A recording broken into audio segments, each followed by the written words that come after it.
Ha! I got it that time. Even though they never give a countdown, I knew they were doing it. Nerd Farmers, this is Nerd Farmcast episode 48. It is very close to 50. I don't know what we're actually going to do for 50. If it's going to be like some monumental celebration or if we'll just say, hey, it's 50, whatever. But everyone, I'm Burke, I'm Nick. and you can find me on Twitter at BurkeBeNice. Nick, what's your Twitter handle? Oh, I don't know. It's Wasabi OMG. Yeah, in which Nick's not too active, but he does have a lot of stuff with the I'm active every Monday. and it's the War Machines, right? Yep. War Okay. Machine and Hordes. Yeah, and that's all tabletop stuff. So Yep. you can follow him there. Look for some tabletop stuff. But Nerd Farmcast episode 48 is all about Overwatch, and I think I don't know if we're late, too early. I don't know where we're at, but I think we're right about on time. It's been out, 2 weeks? and that's what I'm like. Yeah, I think it's a good time to get a feel of how matchmaking is going, how each hero feels, how you're really starting to get to know the maps and the heroes and all that stuff. So I think it's pretty good to talk about that stuff. You guys, Nick, I don't know when the last time you were a podcast with us. I don't, or with me. It was A while ago. a while ago. So, but before that, we were into Smite, which kind of I lost favor in Smite for season 3. And also, I just knew that Battleborn and Overwatch were coming out, and I knew I was just going to probably go with those. So why waste time on Smite season 3 if I wasn't enjoying it? I'm glad I didn't buy Battleborn because I don't think anybody's playing that. I think it has its fan base, but I'm with you where I think I called it when I said it was going to be a good game, but only a niche in gaming as a whole. And I think. And I talked to Kevin about this before, where I was comparing the two, and you really can't compare the two because they're not the same Correct. game, not the same type of game. But I played both the betas, and the betas were what decided if I was going to choose Overwatch or Battleborn. I ultimately chose Overwatch. But everyone knows we did Smite. We went through as many gods as we could before we got bored, or before season 3 came out, and a lot of things changed on Smite. So we didn't get through all the gods of Smite. But this time, I think we'll go over most of the heroes, our favorites, the ones we hate. I think we can cover them in like an hour. Oh, I think. Well, I don't even think we need to go over all of them. I think there's a few gods that I'm like, I suck with this god. I really don't care for his kit, and then move on. Like, why even talk about a god that we don't care much? Or a hero. What are we talking about anymore? We're talking about Overwatch. Yeah, because you said gods, and I'm like, wait a minute, what game are It's you tough, playing? man. It's tough. What does League have? What does League call theirs? Champions. Champions. Okay, so League got champions. Smite's got gods. Overwatch has heroes. So I will try not to, throughout the whole podcast, call them gods. But I don't want to go through every god just alphabetically. Well, there's only 21, and they're heroes still. Yeah, god damn it. See, I'm gonna do it the whole time. Let's just go with what are you liking the most about Overwatch right now? Well, when you play with a pre-made, the game's exceptionally fun. It's still Team Fortress, but it's Team Fortress and Overwatch are games that are more enjoyable when you have a cohesive team working together. When you solo, then you run into the obstacles of having people who purchase the game because it's huge. It's one of the biggest games out of the gate, I think, ever. There's 7 million people playing it right now. Yeah. And so you have all these people that have not participated in team-based shooters before, or objective-based shooters, jumping in here and just thinking that they're going to play Reaper or McCree and win every game. Or the people who are like, oh, I snipe in Call of Duty. I'm just going to pick up fucking Widowmaker and continuously play Widowmaker and not be a part of the team. Regardless of what side of the map you're on. Yeah, which is and it's like helpful. So I think we're both in agreement where I like where you have to have that team concept, and what Overwatch does well is what I think a lot of MMOs have been. I don't know if they've been doing, not MMOs, but MOBAs have been doing lately is kind of hiding everyone's kill to death ratio.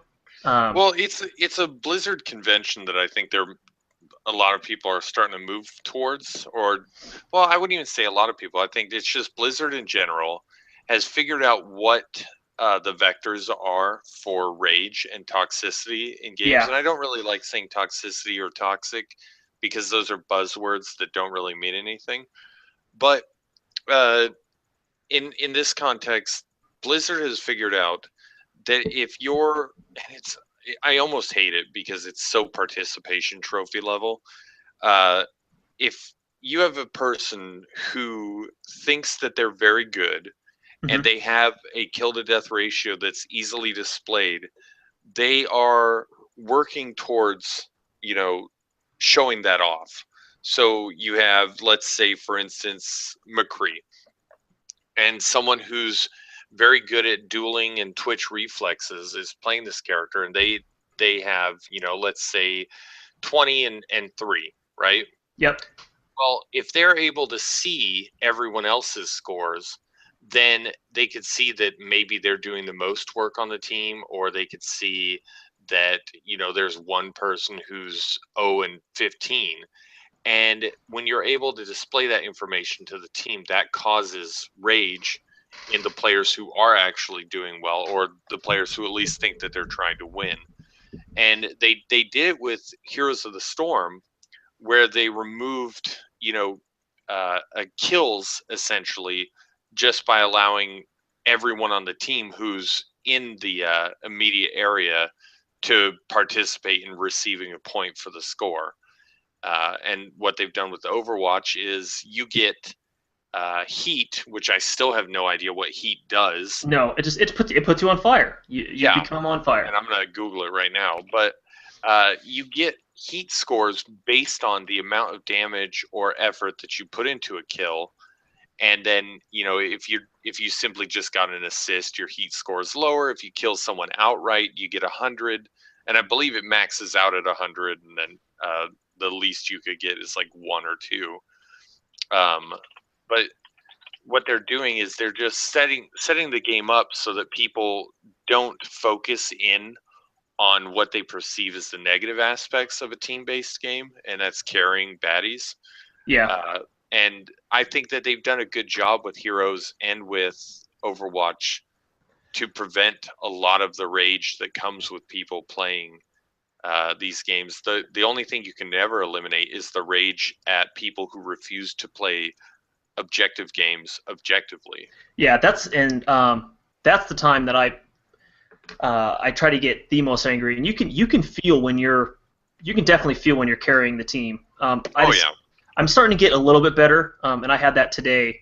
I was playing before we go too far into that, let's for everyone who doesn't know Overwatch or whatever, 21 heroes. There are actually 12 maps, but they're not really maps that can be anything on them. They're actually kind of objective-based maps where one will have, there's assault where you're trying to capture a certain point. There's escort where you have a payload and you have to escort that payload to a certain place. There's control where you catch the center area, kind of like King of the Hill. Mm-hmm. And then assault/escort where you have to get there, you have to capture that point and then move the payload. And if I could stop you for a sec, I found out what on fire means, and it's just a meter that they put into the game. So, like, when you max out on fire, it shows your character icon from the team display, like when you press the back button. Yeah. And it'll display to the enemy team that you're on fire, and they know to redirect, you know, more of their focus towards you because you're apparently the best person on your team. That's it. There's no XP bonuses or anything. No.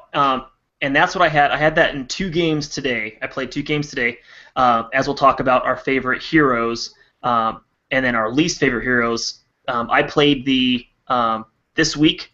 The special game is like the random, just random. Shimada Brothers? Oh, they updated it already? They updated it, yeah. So it's no longer Hanzo and Genji. It's now anytime you can't switch gods, anytime you die, they just randomly give you a random hero. Thank you. And so one map was under what map was it? It was Hanamura. So it was assault. I was playing defense, and I was given Hanzo, and I am awful with Hanzo, absolutely awful. And we can just start talking. I can give you some tips here in a sec, but continue. Yeah, let's just because I'm talking about Hanzo first. A lot of people like Hanzo because Hanzo's ult, it seems like it leads up quickly. Like it's almost one of the quickest ults. I think yeah, and almost any player, any don't realize with Hanzo is you have to spam arrows to get that to go up, which is counterintuitive because he's a sniper. He's one of the few people in the game that doesn't actually have a hit scan weapon. His weapon fires a physical projectile through the game, so his shots are not instantaneous, like say, Widowmaker or Tracer, right? And you can see on his reticle has the different slots. You can actually see arrow drop, like bullet drop in Battlefield. You can actually see that, and it's kind of so it is cool. I was defending the area, and I was putting up. He has a thing called the Sonic Arrow. The Sonic Arrow you put down, it kind of shows people on the map. So I was putting that down. I had a 15-player kill streak, just because on Hanamura they have to go through. If they have a character that can get to the back, which is not very many, it's usually like Tracer, Genji, Pharah, because she has the jacket, Pharah. But they were just coming through the front, and I could use his Dragon Strike, which is the stupidest fucking ult in the game. Like, goes through walls, takes up. If you, because it does fire a projectile about 15 or 20 feet in front of him. If you play Genji, you can actually reflect that arrow, and it will fire his ult back at him. Oh, that's all. So, and I think there's some myths also where I believe. I know Reinhardt's shield does not stop it. I know that. No, it does not. I tried. It does not work. But it is very large, and it's very easy to get out of the way of. It is. You just don't want to. See? They say hi to my wife. She's walking by. But I noticed when I had the 15-player kill streak, I was on fire, and then used my ult twice before I died, and then like a 15-player kill streak span. And then after I died, our team lost. So it was very obvious that I was carrying the team with just Hanzo in that little area. And then earlier, I'll talk about my main is Junkrat, who I absolutely love. But it's hard to say main Junkrat because only on defense is typically when I choose him. I don't pick Junkrat very often. Well, he's not very good at assault because he also does not have a hit scan weapon. So it makes unless you've got people who are trying to camp, and he's very anti-camp, it makes it just hard for him to just run and gun. Yeah, and the same thing happened earlier is on Junkrat, I can easily become on fire, but it's difficult where we talk about the kill to death ratio. I was 23-3, and we still, I think we actually won. I stopped him at the map was Route 66, and I stopped him at the second checkpoint. But that was one of the examples. I don't know. Did you have any recent games where you noticed you were on fire and how? If I play Reinhardt, I'll usually get on fire really quickly. And I can, I'd say I can consistently get play of the game with Reinhardt. Okay, and for people who don't know, I'll just go over, since I already talked about Junkrat. Junkrat's my main. Junkrat is Australian Joker. An Australian Joker. Yes, that's what they gave him. By all of his alt skins also are all Batman villains. And his voice is like very Mark Hamill-y. It is Mark. Yeah, very very much. He has a frag launcher, so you have to kind of watch the way the projectiles go, but you can deflect them. He has a concussion mine that can also doesn't damage you, but it can launch you, which I don't get. His own weapons projectiles hurt him, but his concussion mine does not. Well, because they want you to be able to use that to get into places that you shouldn't be able to get to, like the statue in King's Row. Right at the first capture point, I saw Junkrat on the very top of it the other day. And I've used it too, just pop yourself up, and I don't think a lot of people know that yet, and so they're surprised and they're like, holy shit, there's a Junkrat up here, like they weren't, especially like a Widowmaker will be up top, and then I'll throw it down real quick, and then I'm up next to her. His steel trap is awesome on like escort, Mhm. and you put in a tunnel or an escort, just put it next to the payload, and it easily Or snatches you put people. in And you, choke points, and yeah, it's because it holds for a very long time. and it does very minimal damage, but it's also if somebody's trying to escape and they get caught in it, it will kill them as they're trying to escape. So his Riptire is the worst ult in the game. I don't think there's any It's ult that's anti-team worse. fight, And the I and the I last would game, say that Pharah's ult is objectively worse yeah, because it's it does put out a lot of damage, but Pharah is a sitting duck. this a sitting duck the entire time, and when you're trying to fire in a spot, it is easy to move away from it. Like you can, And all it takes is one headshot to get her out of there. yeah, and but the Riptire in route to where it's going can be destroyed, where a lot of ults can't be destroyed on the way there. Uh, mines the we'll get to those heroes that are talking about, but I was able to kill. I got I got a quadruple kill off the tire when that was 23-3 or whatever. Like that game was just ridiculous. I If still I haven't got that, and I really need it because I want that achievement. Yeah, I got the achievement. I think you get like a spray for it, like the road clean Yeah, achievement. all the achievements for the kill four of whatever for your champion, they're all either 8-bit character sprays or chibi character sprays. It was a yeah, the chibi, the big head. Because I have a lot of the chibi sprays, and I think I have like 5 or 6 of the 8-bit sprays. So I went through Junkrat, Hanzo. Hanzo's not my favorite. I really can't snipe at all. I don't use Black Widow or Black Widow. I don't use Widowmaker. But Junkrat is my favorite. He's my main. Do you have one that you're like? If there's a mode, you typically go right to him. Well, let's see. Generally, I find that I play a lot of Phil, so I will jump on Yeah. either Roadhog or Reinhardt. Yep. I will, if there's no healer, then I'll probably jump on Mercy. Hmm. If I play in a group and we don't have a healer, then I'll play Lucio because he works very well when you have a pre-made group. Mercy, I can carry a team as a solo healer for the most part, but I do find it's rather annoying that people run away from you. I like Farah and Mercy, or as the internet is apparently calling it, Farmercy, because it allows you to cover a lot more distance on the map when you're flying to Farah. And I haven't. How do you get that? So let's go to. Let's just look at Mercy here for a second, because I have seen that, and it's like when you use her.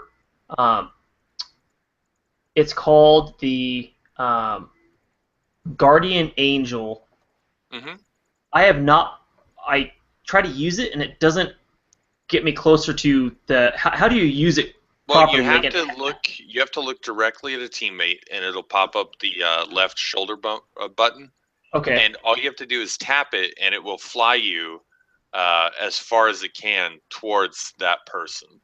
So if Okay. you have a Farah in the air, you can tap it and fly into the air, and if you hold down your jump button, Mercy will glide and stay airborne longer. But you want to be careful doing that because you can also take headshots while you're floating around because it makes you very easy to hit. Yeah, and that's because I saw some people doing it, and I tried not trying it with a Farah, but I tried using that, and I just couldn't get it all together.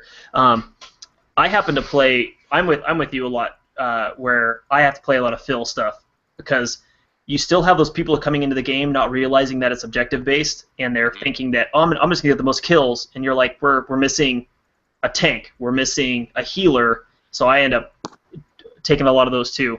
Yeah. But as Mercy, Mercy kind of intimidated me at first because it's kind of getting to know the buttons and when to use them.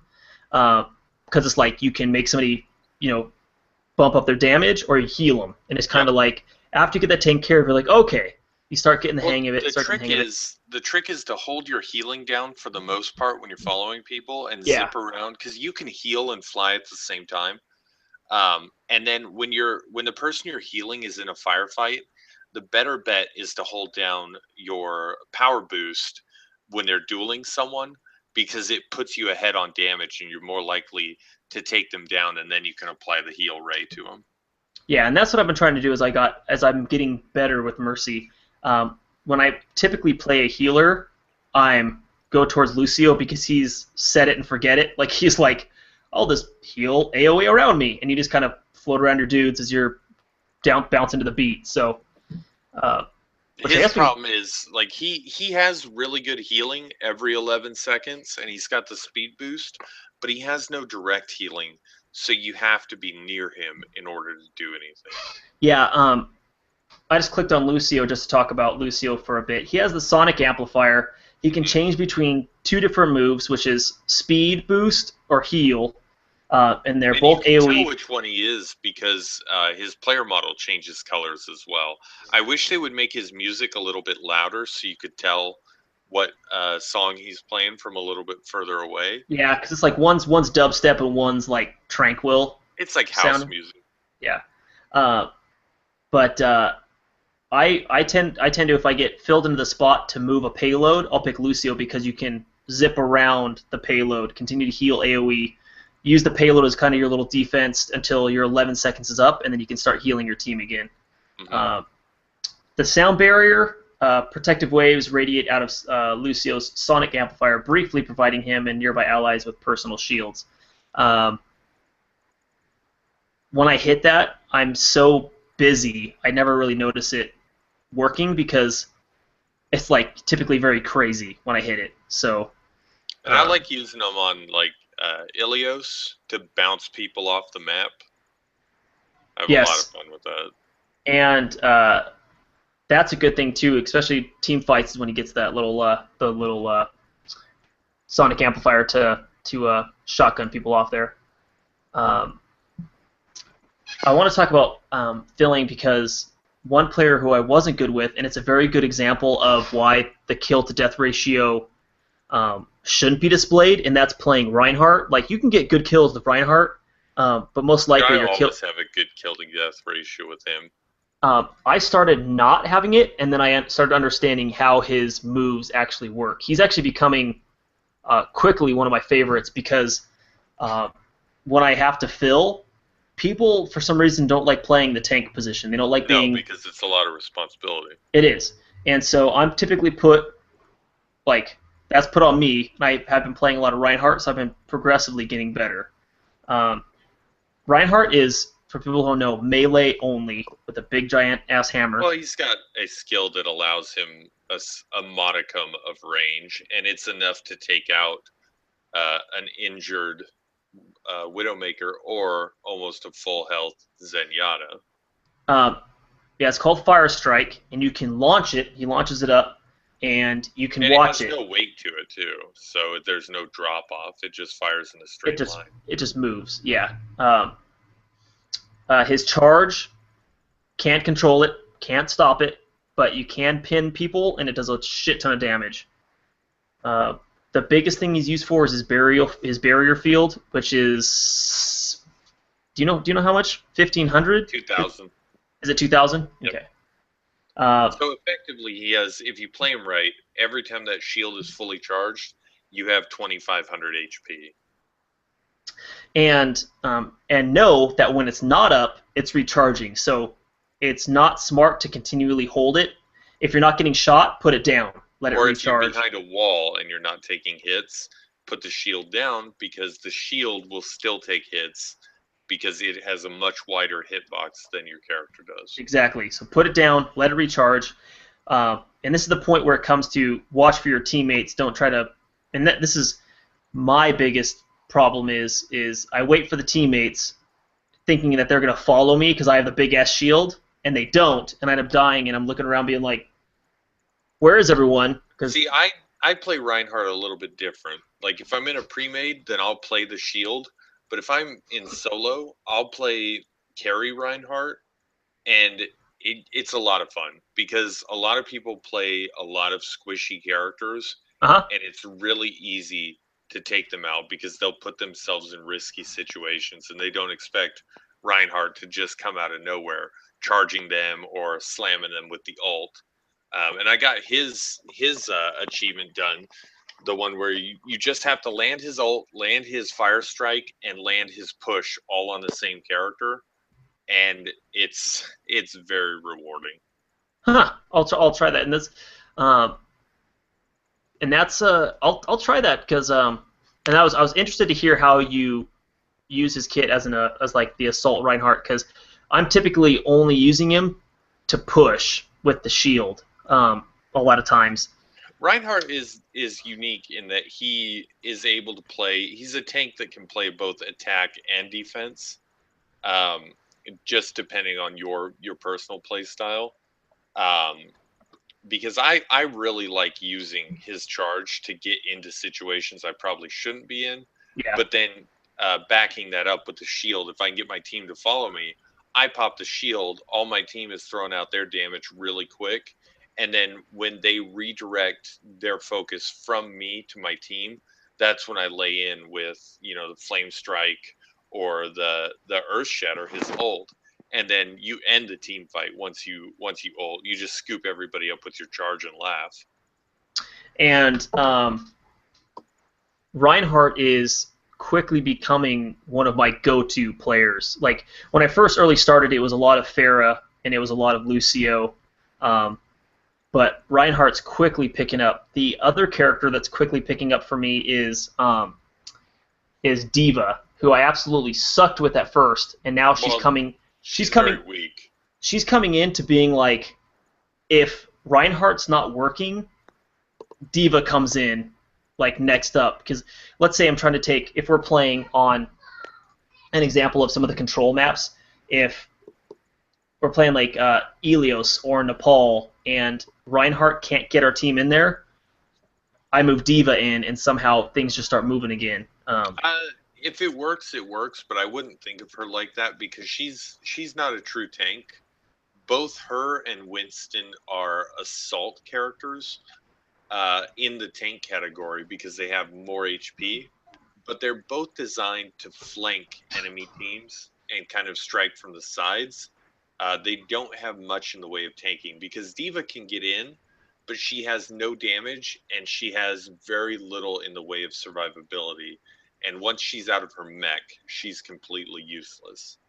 And it's funny because I finally learned a way where just everyone is. Diva has two fusion cannons. They do very little damage, but they don't overheat. You don't run out of bullets. You just keep firing. Um, And they're mid-range guns, so they're mid even range, when you're yeah. far out, you can still probably put down minimal damage. You have a booster, and the booster is actually ready every about 4 to 5 seconds. I think it's 5 seconds. So if you need to, you can boost somewhere, and if you get in trouble, you can boost out. That's typically what I do. You can knock people away, but you can't pin people like you can Reinhardt. It's not that powerful. Well, you can slam people though, and it kind of bounces them. Yes, and I say like it moves them, like it bounces them, like it moves them, but you can't pin people. It doesn't do a terrible amount of damage.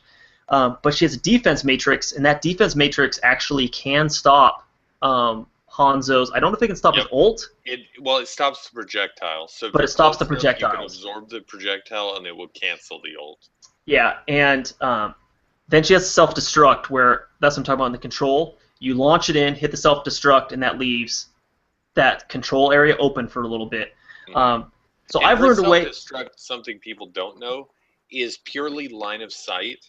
So if you're behind even the smallest wall when that's going off, you will still survive. Oh, see, I didn't know that. That's good to know. That's a good hack to know.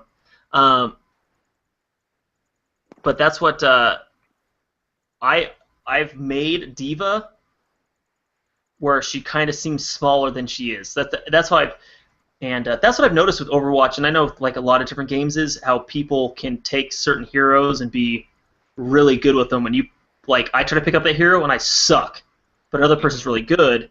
Whereas I hop on, Diva could be a little bit more difficult to play. Where like you say she's difficult because she's more of an assault, assault Well, tank. she's not difficult, but she's in the wrong category. So people think that they can just go toe to toe, Oh yeah, yeah. like Reinhardt can, and they can't. You can't go toe to toe with Roadhog. I No, learned not that. not even with Diva, and that's the shitty No. thing. You can trick Roadhog though. If your ult's up, you can jump out of your ult or out of your mech and let Roadhog pull your exploding mech into his team. Oh, see that I'm gonna try to accomplish that, but Deep is one of becoming one of my favorites. So it's more of like I play uh, a ton of Junkrat, Reinhardt, and Diva. Um, you were talking about Roadhog. I know Roadhog's one of your favorites.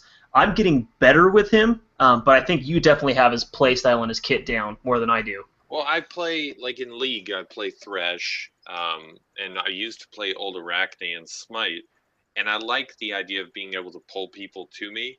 So when I saw his kit, I was like, oh, it's shotgun, which I think needs to be fully semi-automatic. It's kind of real slow. Well, it's slow and it's 4 shots. Yeah, which is why I think it needs to be fully semi-automatic. So when I pull the trigger, I'm firing shots. But I it's don't tough mind if though. the reload time takes a minute, but I want those 4 shots immediately. It's tough though because with the chain hook on the right hero, 1 shot's dead. I mean, I couldn't imagine if you had a semi-automatic that weapon, But semi-automatic. you can't pull the trigger and fire as quickly as that person's flying to you, and I've lost duels because of it. Yeah, that would have. I think that's just with a very good player. I think you're just playing a good player. Well, then there's McCree, and it doesn't take a good player to play him. No. Well. And they're nerfing him as a result, so that's fun. Well, let's so Roadhog has take a breather, which he can heal himself. Has and a that's shit. the other thing I really like about him is that I don't need a healer to play Roadhog. Yeah, and he has a shit ton of HP to begin with. Like, health. I was like, how do you have him so much health and then give him something to heal? He's a giant dude. But one thing though is his heal roots him, and the regen from the heal is not enough to outlast minimal damage. Well, also, god damn it. Also, when you get done using the take a breather, give me a second. Will you knock it off? Sit down. Hey, Hugo, lay down. Hugo.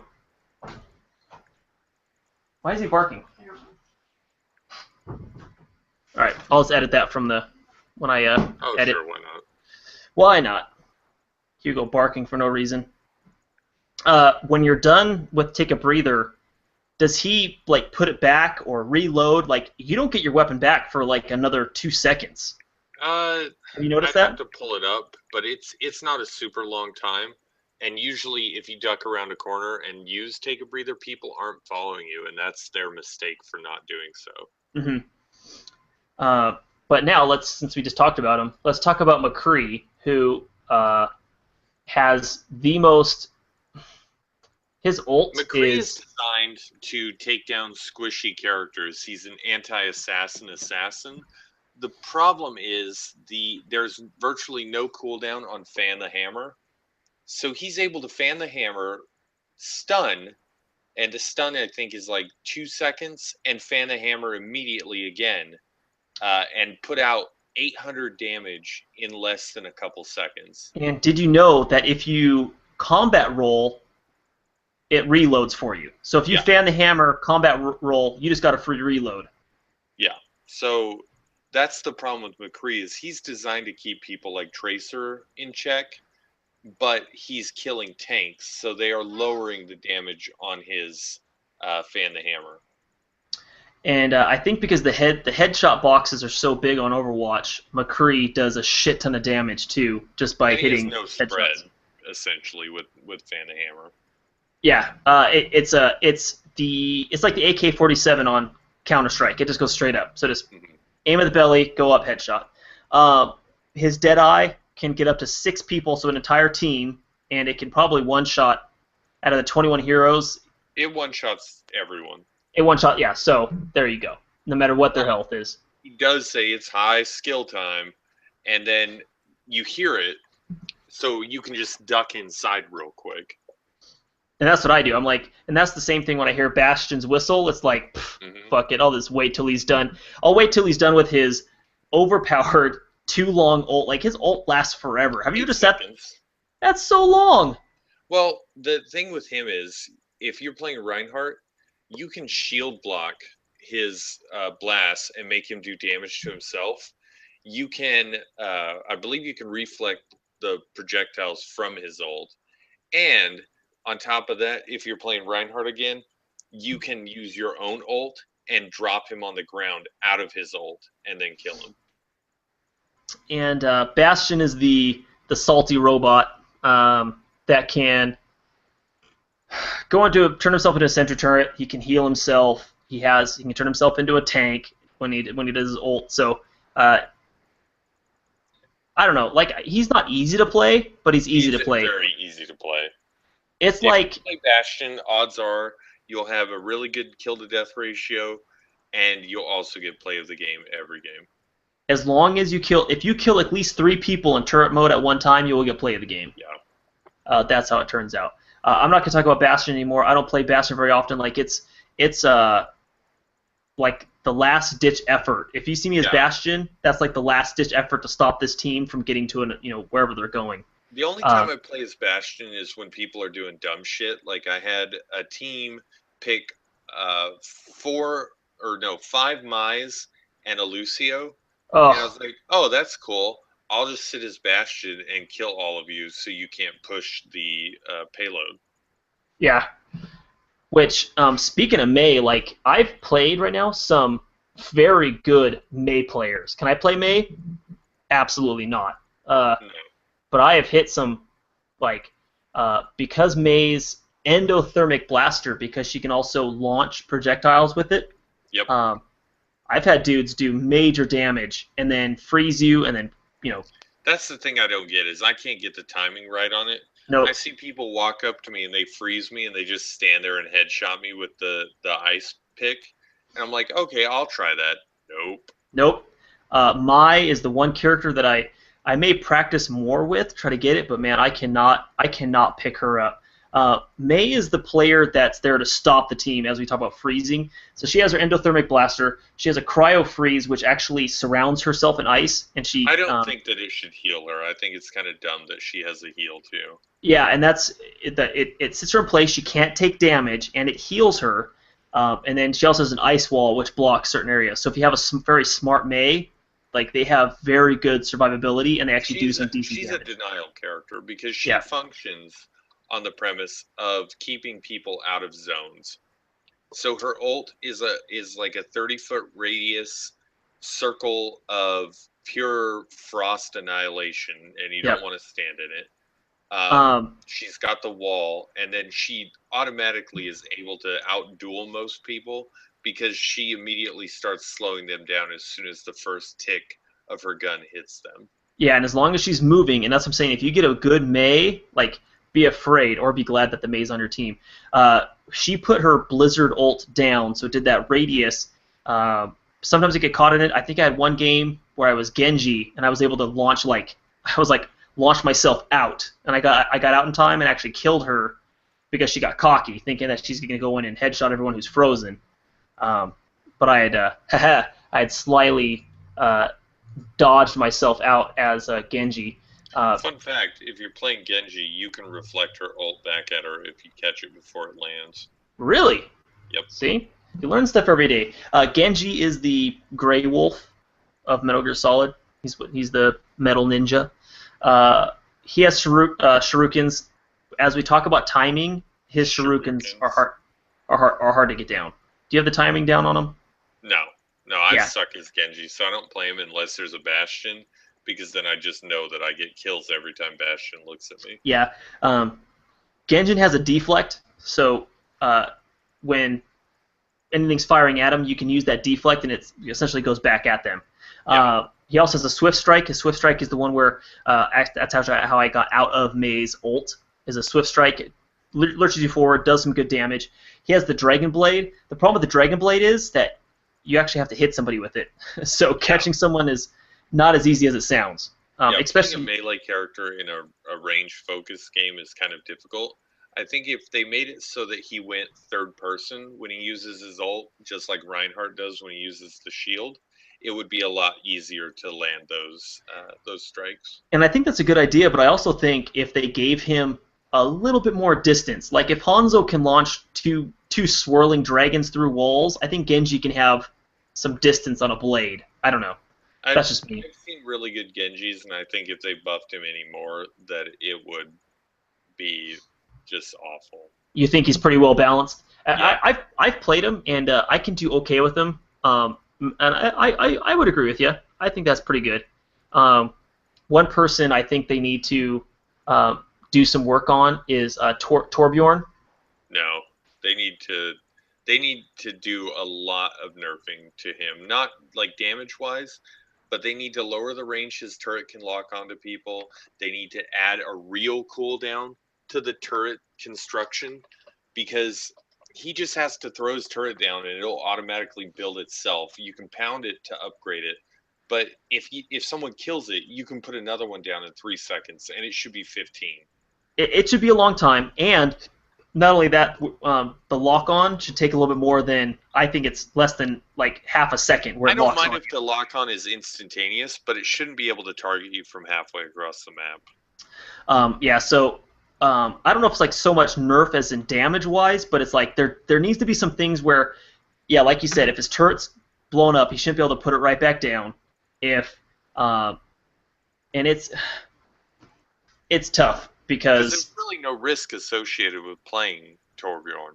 No, and I've watched Torbjorn play the games where Torbjorn's sitting in a corner while his turret just got a 5-person team kill, and he hasn't moved. He just hit his ult, just sat in a corner, and watched his turret just annihilate people.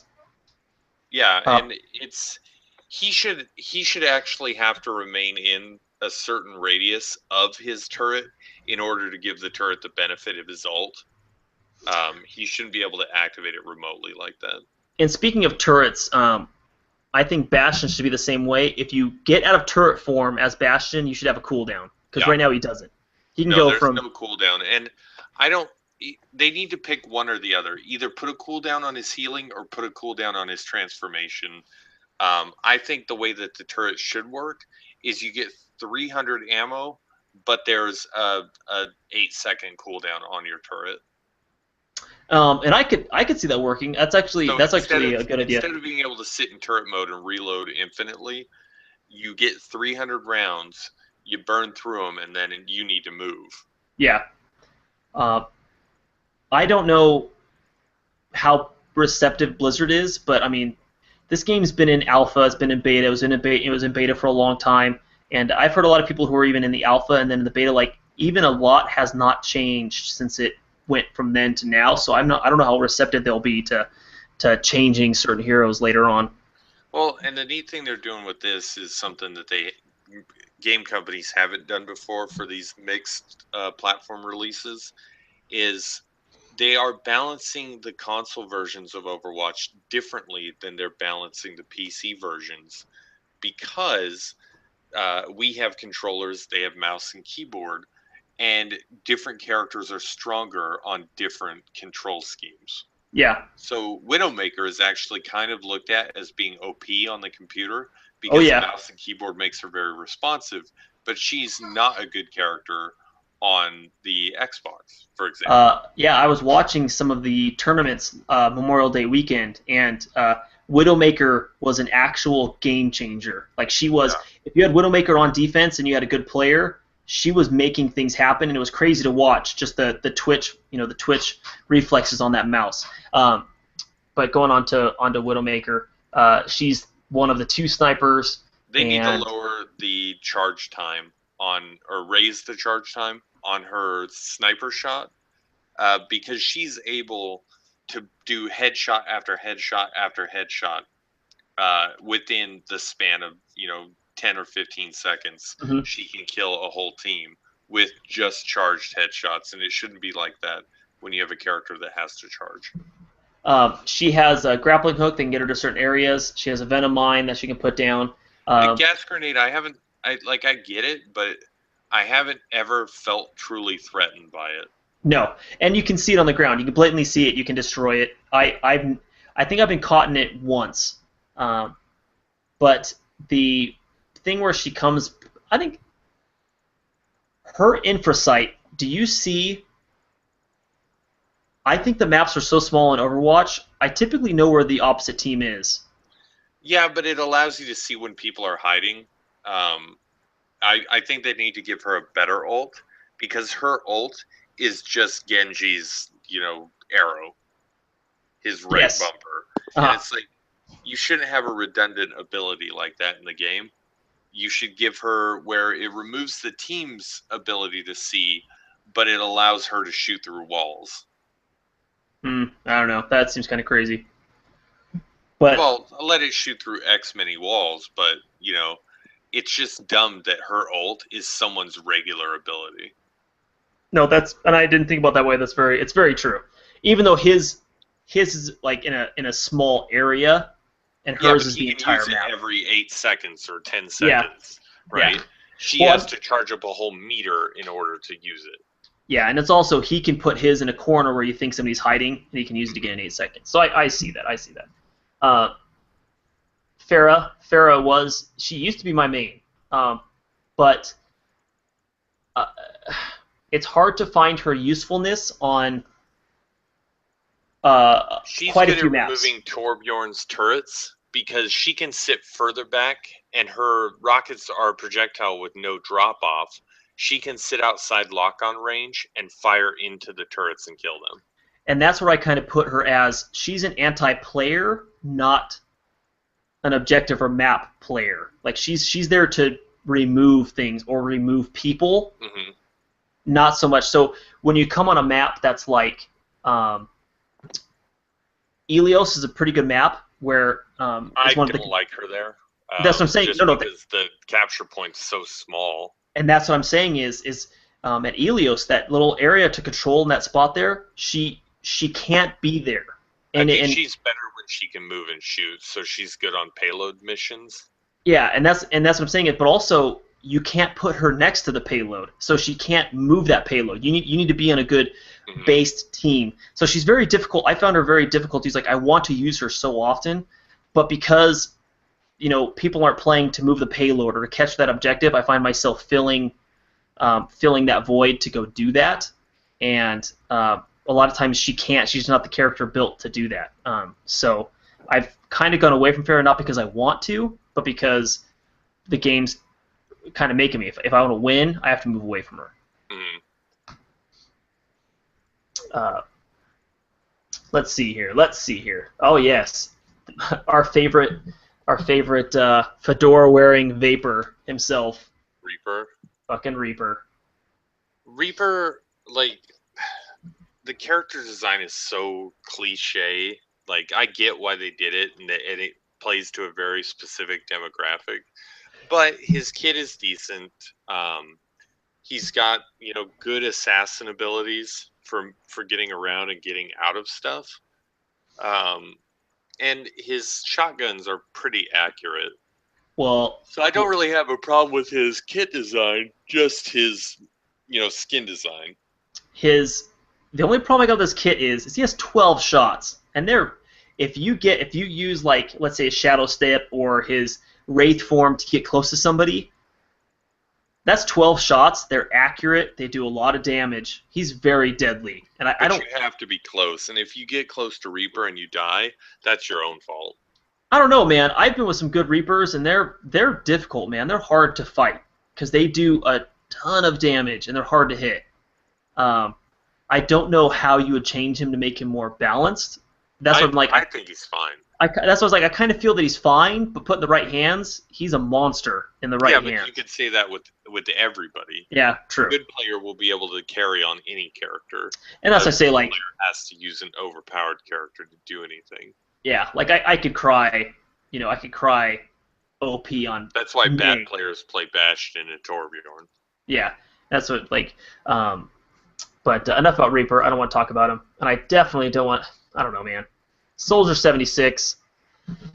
I think his kit's I use your term where I think his kit's bloated. He has an assault rifle, he has a sprint, he has heal-it rockets that can shoot people away. He has a AoE heal, and then he has a tactical visor that's his ult that you don't even have to aim, you can just fire because it locks onto people. Like he is the quintessential newbie character.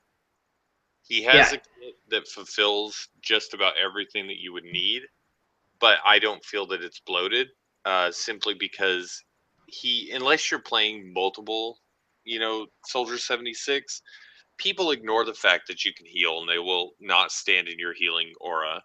Um, the rockets have a very, very long cooldown, and I think they should be a little bit shorter.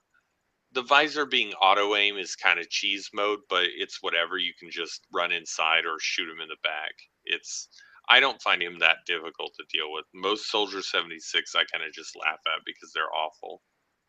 Um, To me, he just is a very bland character. Yeah, and I don't use him very often because he is like very bland. I try to find if I have tried to use him and I do very well, but it's like I just don't have fun using him. But I see his versatility. I think his gun's very weak without the rocket mode too. It's almost like I put him not so much with Farah, but I put him as kind of if there's a certain player I'm trying to kill where I know my gun can do it, and I've been trying to track down a certain player, I may use it. But like I said, if I'm trying to do some other objectives, Soldier 76 isn't my first go-to by any means. He's the guy that you play if your team has no healer and they also lack damage. And that's a good point. I never thought about that, and that's something that I will look at next time I see that where I'm like he supports a strong healer. So if someone's good with Mercy, he's there to help when Mercy can't. Mm-hmm. He is able to push really hard if he has the team's backup, and his ult is for clearing zones. Yeah. So I'll definitely try that next time I see it. If I see a team that has a pretty good like comp build, and I'll just see if I can add them to it and see what we can do. A player that I'm getting a hero that I'm getting better with. Understanding her is Tracer. I'm actually getting kind of decent. I was kind of crazy with her at first, and now I'm kind of getting her down. What's your feelings on Tracer? I suck with her. I am getting better. I am not good, but I'm getting better. Yeah. She is a scout. She has minimal HP. She's very fast, and I find that when I play her, I usually outplay myself trying to dash all over the place. You dash too far, and then you rewind, not realizing that where you began is where you don't want to end. Yeah. If that makes sense. It's funny because I use her as a on Hollywood. On Hollywood is a hard map that you have to go up kind of these slanted streets. But the good thing is there's a few like back ways. When you get to that first capture point on Hollywood, Tracer's really good. People typically look down the hall, and you just kind of zip, zip, zip, and you kind of sit, and I just sit in the little corner, and everyone's kind of like.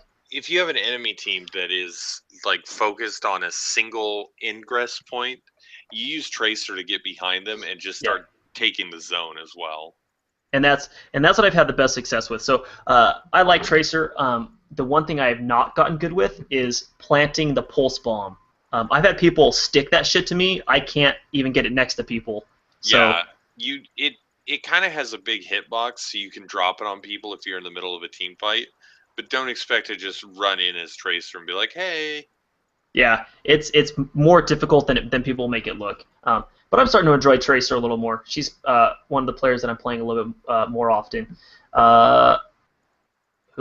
We've missed Winston, Zarya, Symmetra, and Zenyatta.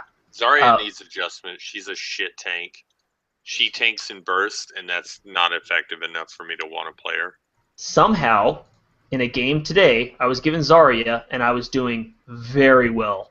Her cooldowns, I think, are too long.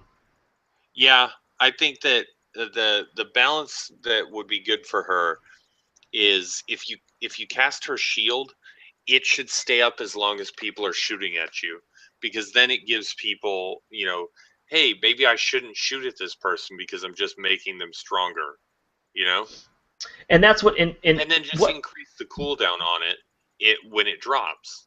But the thing is, it's already saying redirects their energy to enhance her weapon's damage and the width of its beam. But the problem is, the beam's complete shit. Yeah. The beam's garbage. Like the only way you can use her is by launching. Like that's the only time it does some good damage, and that's how I was doing most of my damage.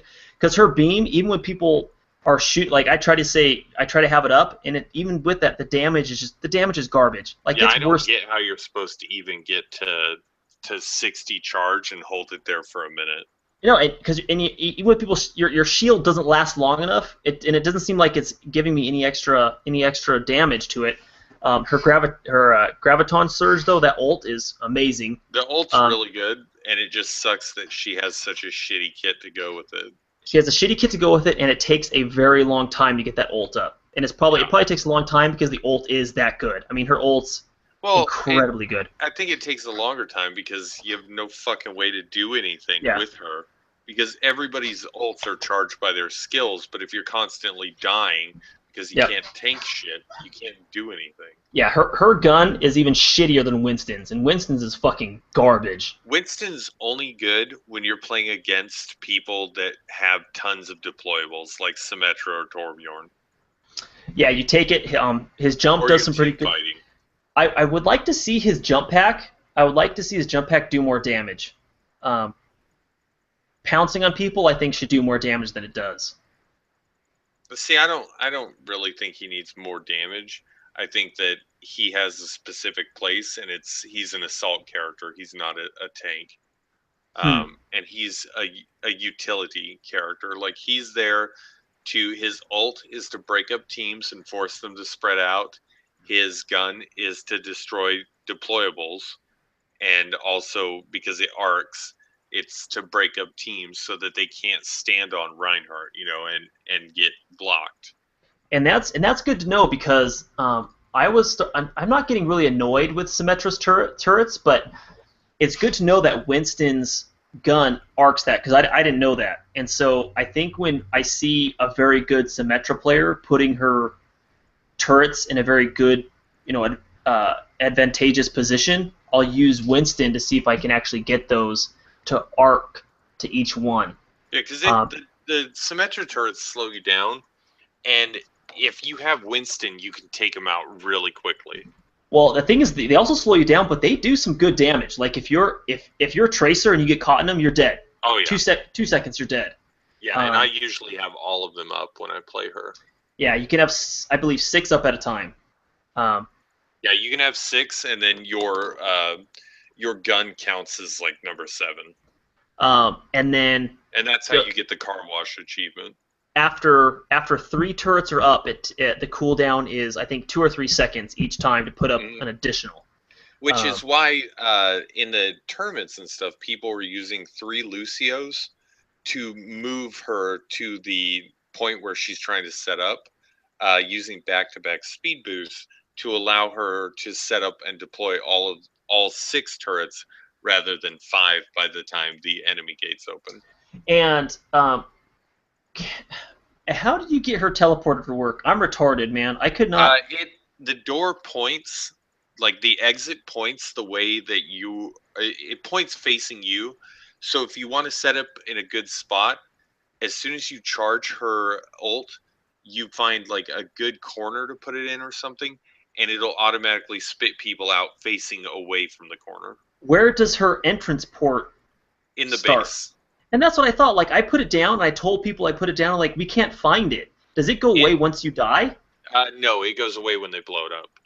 Okay. But I'm like, because I kept putting it up, and they're like, we can't use your teleporter. I'm like, yeah, my teleporter's not in the base. And I thought I was being sneaky. Maybe somebody blew it up, but I thought the game would tell me that they blew up they blew up my teleporter. It does. She's not very loud about it. She'll say my teleporter or whatever it's called has been destroyed. I don't know if it has a duration, but basically, because she has no healing, she's got that shield, and she functions effectively like a shitty Mercy in that instead of a res, you're getting people teleported directly back to the combat zone. Yeah. As soon as they finish resurrecting. Symmetra is one of those characters where I've seen people play her very well and do like mad damage with her shitty gun, and I play her and I'm just fucking awful. You have to jump. That's the key. Because it sticks to him, right? It sticks to him, and you can just hold down the trigger and jump crazy, wherever you want, and it will kill them. And last but not least, Zenyatta. Uh, Zenyatta is the Krillin of Overwatch. He has 150 HP, most of which is a shield, and he is killed by one headshot fully charged from Widowmaker. But he's one of the only players, I believe, that has an auto heal. So if you're in a team, he has Orb of Destruction and Orb of Harmony. Orb of Destruction puts a 30% additional damage on any target, any enemy target that has it. it's But a he can only orb of Discord. Yeah, Discord, sorry. He can only have one out at a time, and he has to maintain line of sight in order for it to stay on the target, which is counterintuitive given that he's the weakest guy. I don't think that's true. There's a 3-second window that you are able to have the orb up. If you don't maintain line of sight with a character, then they have 3 seconds before the orb falls off.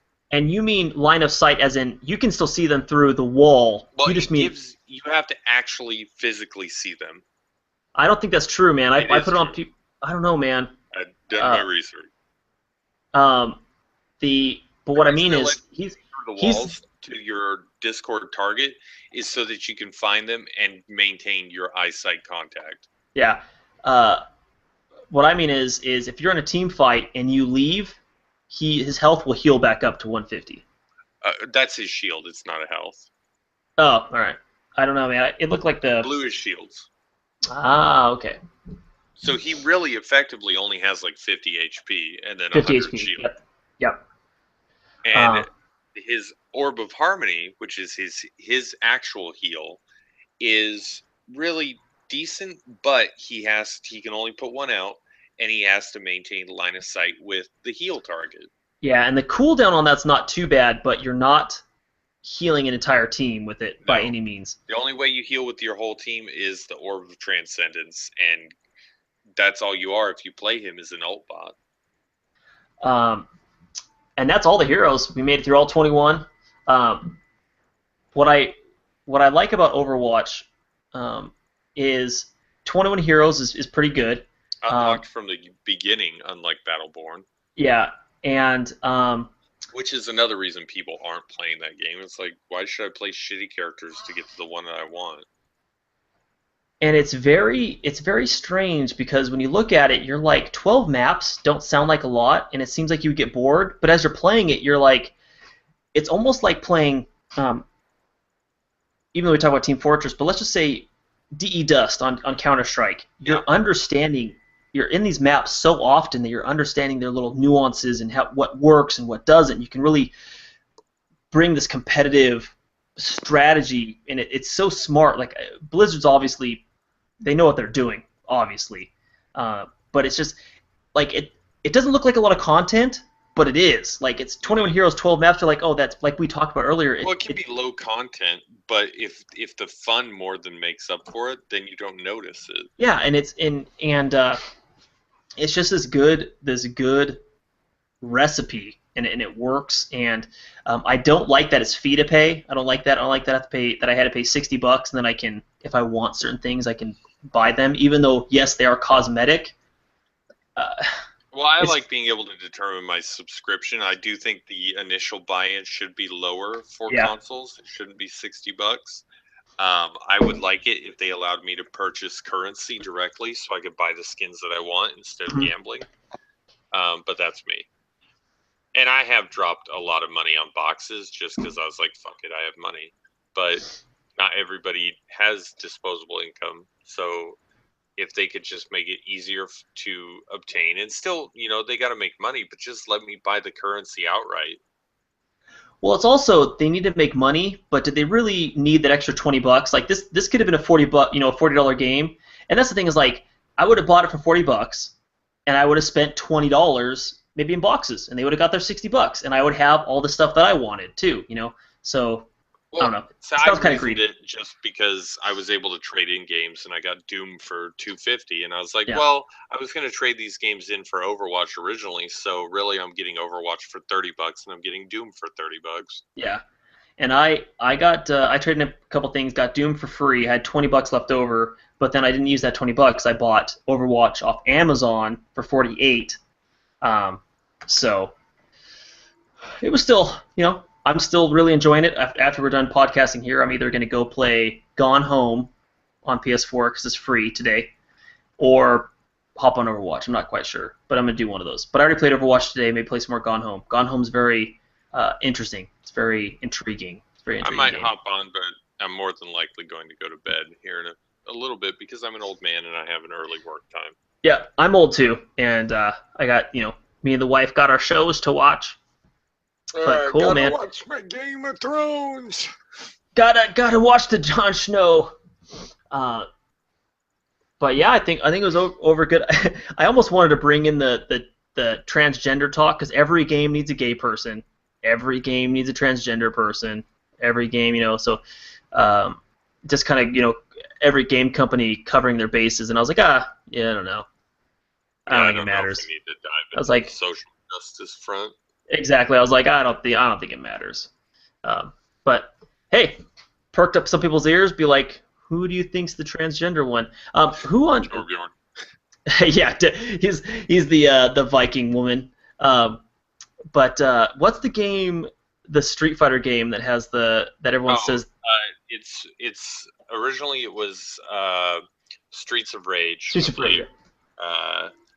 And then it's any of the Street Fighters that have poison in Poison, that's what it is. Yeah. And it might also be Double Dragon, but what the original reason that they said that poison was transgendered was because in video games in the 80s, you couldn't just beat up women, and they were normal women, and they're like, oh, it's okay, she's a tranny, because that makes beating up somebody okay if it's a dude. In the 80s, that was okay. That was okay in the 80s. And on that note, everyone, I'm Burke. I'm Nick. And you guys be nice.